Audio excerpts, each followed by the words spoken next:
dan nabrak pembatas benteng pagar itu. Motor kawan saya yang di belakang yang F1 GTR itu nabrak lagi sampai belah dua tuh motornya. Itu tangan panjang. Itu motor yang dulu pernah jadi korban kecelakaan juga di daerah situ sampai meninggal dunia gitu.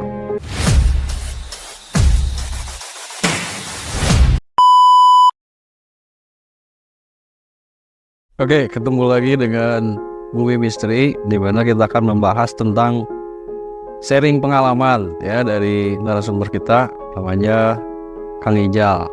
Singkat cerita, beliau tuh mengalami sebuah kecelakaan. Nah, dalam hal kecelakaan ini ada beberapa hal gaib yang memang luar biasa, sangat mengejutkan. Oke, kita langsung saja ke narasumbernya. Oke, Kang Ijal, bisa diceritakan tentang pengalaman ketika mengalami kecelakaan? Itu terjadinya beberapa tahun yang lalu ya? Kejadiannya sekitar tahun 2004 atau antara 2002 atau 2004 gitu, sekitar segitu, tapi di awal tahun 2000. Itu Kang Ijal ngalamin kecelakaan? Betul. Bisa diceritakan kronologinya seperti apa kecelakaan? Waktu itu kan kita ya anak muda lah ya, baru lulus sekolah, baru lulus STM, terus ngumpul-ngumpul sama teman-teman. Biasa kalau sekarang disebutnya apa? Sunmori atau seremoni touring. Sunmori atau touring gitu ya. Dulu kan dengan teman-teman itu resep pakai motor dan keliling-keliling di daerah, masih daerah sini ataupun daerah kota lah ya. Nah, ini pada satu momen ini di sore hari tepatnya kejadiannya. Waktu sore hari, ya namanya anak muda dan rada baung juga om. Jadi pengaruh selain motoran ya pengaruh apa namanya, sayanya bu. Kalau teman-teman yang lain enggak, tapi saya waktu itu terpengaruh juga oleh alkohol. Tiba-tiba keluarin motor itu motor Tiger 2000. Udah gitu kita berjalan lah, motoran bertiga.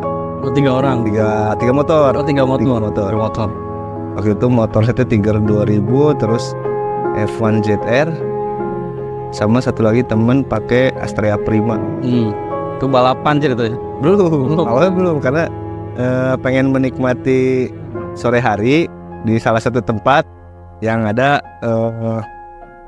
pemandangan alat transportasi gitu ya. Kayaknya bagus lah ya. Ya Pak ya, kita sambil ngelihat alat transportasi itulah di satu spot, dan hanya kita bertiga kalau nggak salah di situ.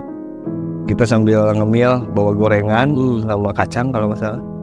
Udah gitu tiba-tiba menjelang sore hari, menjelang maghrib kita tuh mau pulang dari tempat itu, mau pulang. Udah mau maghrib dan udah cuacanya suasana cuaca itu udah mulai agak gelap. Tiba-tiba bertiga kita pakai motor biasa. Salah satu temen kita nih yang bertiga tadi yang pakai motor Astrea Prima ambil ancang-ancang duluan, manas-manasin gitu ya. balap just dia duluan lah. Akhirnya saya yang paling belakang, istilahnya anak muda ngepur. Langsung ambil ngebut pisan dari belakang. Di salah satu tikungan jalan ini, karena jalannya bentuknya U gitu, mirip kuit MotoGP lah ya, ada U gitu. Saya terselelu itu apa? Terselelu bahasa Indonesia itu terpeleset. Motor itu terpeleset dan nabrak pembatas benteng pagar itu. Motor kawan saya yang di belakang yang F1 GTR itu nabrak lagi sampai belah dua tuh motornya. Sampai belah dua, dan teman saya yang duluan ini nggak tahu apa-apa, dia pergi duluan karena dia duluan. Tapi ya, alhamdulillah warga sekitar daerah situ menolong. Sambil ada juga yang memarahi karena kekebutan gitu ya. Ya gitu. Tiba-tiba aja malam itu tuh jadi dari sore menjelang maghrib, dan tiba-tiba jadi gelap, jadi udah malam gitu lah. Mang Ijal tuh Set, ya jadi malam, suasana jadi malam. Tapi saya masih kuat untuk dorong motor ke posisi kita nongkrong di awal. Itu saya masih kuat dorong motor yang saya, terus motor teman saya sambil menunggu bantuan datang dari teman kita yang udah duluan jalan gitu ya, udah duluan. Gak lama kemudian tuh datang teman saya yang duluan itu datang sambil dengan warga dan keluarga kita. Di dekat situ ada rumah sakit. Oh, jadi sesudah kecelakaan datang keluarga masuk ke rumah sakit. Itu malam kejadian tabraknya sore. Maghrib lah. Masuk ke rumah sakitnya malam. Ya jadi asal udah malam udah ada proyek gitu sih, udah gelap. Masuk ke situ akhirnya kita dijahit. Ada beberapa jahitan lah di luka-luka di. Kalau kawan saya yang satu lagi motornya rusak tapi nggak ada luka yang sobek gitu, harus dijahit, tapi luka dia ada juga. Nah, selesai dari situ kita dari rumah sakit hanya saya dijahit dan diperbolehkan pulang. Iya. Nah, saya tuh pulang sambil membawa bekas-bekas barang-barang yang tabrakan. Dan itu barang-barang yang bekas tabrakan itu ditaruh di belakang pintu kamar. Oh, jadi barang bekas kecelakaan dibawa. Ya. Barang-barang bekas kecelakaan dibawa, ditaruh di sudut pas pintu gitu ya, pas pintu kamar. Dan kamar saya itu langsung areanya keluar rumah gitu, ke halaman, nggak di dalam ini pintunya. Jadi ada pintu terus kaca nako itu langsung ke halaman. Ya, kawan-kawan juga pada datang untuk menjenguk, warga juga banyak yang mendoakan, ya alhamdulillah. Tapi ada nih yang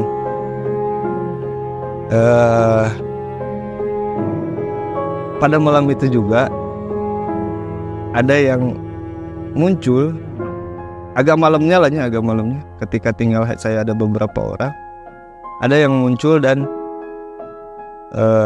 buat saya kalau menyeramkan tuh awalnya tidak terlalu menyeramkan, tapi ketika pas ajakannya jadi sangat menyeramkan. Jadi itu yang muncul apa? Rambutnya panjang, bajunya hitam, jembros, dan sosok tua. Tua, rambutnya panjang, gondrong ya, jembrosnya panjang, tapi wajahnya nggak kelihatan. Oh, wajahnya nggak kelihatan aja. Gelap gitu? Nggak gelap, kita begini. Oh, ketutup rambut. Terus jembros di sini ya jembros, panjang juga jembut. Terus dia ujung-ujung tiba-tiba masuk kamar atau gimana? Ada di belakang pintu itu. Jadi pintunya kebuka? Pintu tertutup. Dia adanya di sudut di belakang pintu. Udah gitu dia mengajak dalam bahasa Sunda, "Hayu amung deui ka itu." Ke tempat balapan. "Hayu amung deui tempat kecelakaan tadi. Hayu amung deui di situ. Ayo main lagi ke sana, ayo main lagi di sana." Gitu. Jadi kesimpulannya tuh ketika kecelakaan rumah sakit datang ke rumah ada yang ikutin nanti. Nggak tahu Ya, intinya kan ada yang ikutin. Ya. Sosoknya laki-laki, rambutnya gondrong, tinggi gak? Nggak terlalu Sepintu lah ya. sepintu ya. Oke. Itu yang dia bilang apa tadi? Kayu main lagi ke sana. Nah, dari situ saya hanya shock dan berharapnya ini kayak halusinasi gitu. Badannya nggak bisa gerak, jadi kaku, kayak erep lah masalah kayak itu ya, kayak erep. Tapi begitu saya paksakan, harus sadar. Sadar. Ya alhamdulillah bisa sadar. Terus itu hanya saya doang yang mengalaminya. Walaupun ada teman-teman gitu, tapi hanya saya aja yang mengalami. Nah, habis itu di malam berikutnya gitu ya, karena saya alhamdulillah selama berapa hari di rumah itu teman-teman selalu nemenin juga, jadi gak sepi. Gak sepi, teman-teman selalu nemenin. Ada yang datang tapi bawa helm gitu, tiba-tiba duduk. Jadi di kamar tuh ada meja kecil dan kursi buat duduk di kamar. Ini menyerupai muka tetangga. sambil dia nenteng helm yang pas saya jatuh itu. Cuman segitu, cemen, gitu aja bahasa ini. Cuman segitu cemen, tenan naon, nggak apa-apa. Duduk di kursi itu dan saya ngobrol dengan sosok. Mukanya mirip, muka tetangga ya? Mukanya mirip, muka tetangga. Tapi saya disadarkan sama teman-teman yang ada di situ. Yang lain nggak lihat. Yang lain nggak lihat. Cuman saya ngelihat. Terus ngobrol jeung sama nih, sudah gitu. Kan itu ngobrol jeung sama nih. Itu yang kedua kalinya gitu. Sama juga saya berusaha untuk akhirnya bisa lepas dari situ. Dan karena penasaran, saya tuh lari keluar Nyari. Bener tadi ada si A datang ke kamar, ngobrol bawa helm. Tapi di luar memang udah nggak ada siapa-siapa dan halaman kan terkunci, digembok si pagar tadi. Jadi nggak ada orang lain selain saya dan beberapa teman yang ada di kamar. Oke. Kalau temen yang satunya lagi itu gimana kabarnya? Sama dia? Saya kan karena belum tahu, karena saya juga dulu merasa bersalahnya di dalam hati saya karena saya yang jatuh akhirnya kecelakaan juga. Saya merasa bersalah juga, jadi masih untuk masih pemulihan, tapi kadang suka nanya juga rumah kondisi gitu. Ketika di hari yang keberapanya lah itu saya yang nggak tahu, masih lupa harinya hari keberapa itu. Dengan masih teman-teman juga masih pada ada di rumah. Ini yang paling kaget. Dan semua yang terakhir ini mah semuanya melihat. Jadi di nako itu kaca nako itu agak terluka sedikit. Tiba-tiba ngegeser gini. Iya. Keren. Nah saya pikir kan si tetangga itu ya karena sekarang sering main gitu kan jadinya. Nggak ada yang nyangka itu apa gitu. Makanya ya paling teman-teman juga yang ngebuka. Tapi begitu ada tangan yang nongol, nako itu sudah terbuka. Itu nako ada gorden, ada fit racingnya yang warna putih itu geser gini. Itu tangan panjang, tangan orang. Tapi bukan tangan orang. Kalau manusia nggak akan panjang dan hitam itu tangannya. Jarinya panjang. Iya. Terus hitam bulu. Dan ada kukunya juga. Gitu. Itu bukan saya aja yang ngelihat, tapi di kamar itu ada 1, 2, 3, 4 berlima dengan saya. Jadi 5 orang tersebut lihat 5 orang itu tangan tersebut buka ya, anakku. Dan karena 5 orang itu secara tidak langsung pada loncat ke kasur. Sama-sama pada loncat ke kasur berbarengan. Dan segala macam bacaan dibacakan. Ada yang baca buku Allah, ada yang baca ayat kursi. Pokoknya sebisa-bisa itu berdoa, semua berdoa. Itu sih yang paling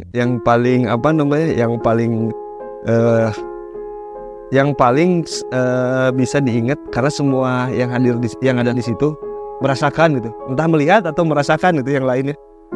Itu berapa lama kira-kira? Cepet gak self gitu atau enggak, itu cepet ininya gitu ya, cepet tapi kelihatan jelas ya. Tangan panjang dan ya, betul. Serem juga ya. Terus kabar temen satu lagi yang kecelakaan. Nah, itu terkuaknya karena sebulan kemudian harus buka jahitan karena saya dijahit di leher di sini. Jahitan itu di leher. Datang lagi ke rumah sakit di yang pertama yang kita dijahit itu. Nah, di situ saya cerita bahwa karena dokternya nanya kenapa bisa jatuh, atunya anak muda kekebutan gitu. Saya cerita ke dokter, dok sebenarnya saya jatuh karena saya melihat yang menghalangi, yaitu satu motor, ada motor, tiba-tiba ada motor di depan saya. Motor di depan saya ini asalnya nggak ada, tahu-tahu ada gitu. Karena saya nggak ngelihat ada motor gitu, karena teman saya yang duluan tadi tuh nggak ada motor. Tapi begitu saya tiba-tiba ada motor itu dan ngerem. Akhirnya saya terpeleset karena kaget tiba-tiba ada motor di depan. Terus dokternya nanyain motor apa. Saya jawab, motor ini dok. Warnanya apa? Warna ini dok. Dokternya agak menjelaskan tapi sambil ngingetin saya juga. Makanya kalau maghrib jangan jangan baung lah gitu, jangan motoran. Kalau maghrib di rumah udah sholat maghrib. Itu motor yang dulu pernah jadi korban kecelakaan juga di daerah situ sampai meninggal dunia gitu. Jadi kesimpulannya dulu Kang Ijal tuh terjatuh karena tiba-tiba ada motor di depan ya. Dan motor itu adalah motor dari korban kecelakaan. Ya begitulah yang penjelasan dari ini ya. Terus jadi akhirnya kan setelah agak pulih itu lama saya ceritain ke temen saya yang sama jatuh juga kan. Akhirnya satu momen ditanya, saya ngalamin gini ya. Nah, saya pikir saya doang gitu. Ternyata teman saya juga. Oh ternyata sama. Jadi teman yang kecelakaan ikut kecelakaan yang kedua itu juga ngalamin diganggu juga. Ya katanya begitu. Sama makhluk yang sama. Katanya begitu. Jadi ciri-cirinya itu korban kecelakaan. Jadi kalau kita ambil kesimpulannya mungkin itu korban kecelakaan, terus mungkin gentayangan, mengganggu. Terus dia bilang apa? Ayo ngajak main lagi ke sana. Terus kesimpulan akhirnya tahu dari dokter tuh ya? Iya, dari dokter yang cerita bahwa di situ pernah ada kejadian kecelakaan juga sampai meninggal dunia. Ya, kalau itu apa makhluk apanya kan saya juga kurang tahu gitu Pak. Makhluk apakah itu? Tapi ada dua berarti ya? Atau orang yang sama, makhluk yang sama. Yang pertama datang, yang ngajakin, terus yang bukan Rafo gitu. Ya itu ini sama yang sama. Karena tangannya juga ada ini ya sosok rambut itulah. Kesimpulannya hati-hati dalam berkendara karena salah satu penyebabnya bisa jadi itu dari gangguan makhluk gaib. Jangan lupa setiap pergi atau melakukan aktivitas berdoalah. Tetap bersama kami untuk episode berikutnya. Untuk warga Bumi Misteri tetap penasaran, ikuti episode berikutnya. Subscribe, like, dan komen.